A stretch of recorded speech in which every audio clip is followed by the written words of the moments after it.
you, a site engineer, living in a panic condition because of what and how to supervise the work at construction site? Then please listen to these site techniques tips which are to be followed by the engineers at a construction site. This will remove your panic. Stage 2 supervision. During the execution of the work of laying cement concrete bed of retaining wall. Tip number 4.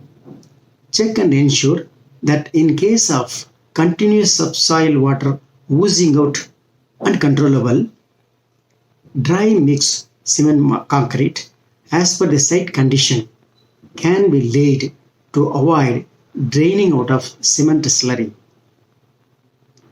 Tip number 5.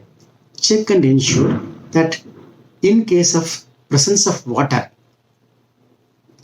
subsoil water, and not controllable, the sand and cement concrete dry mix can be simultaneously laid while carrying out bailing out of water as per the tolerance permitted.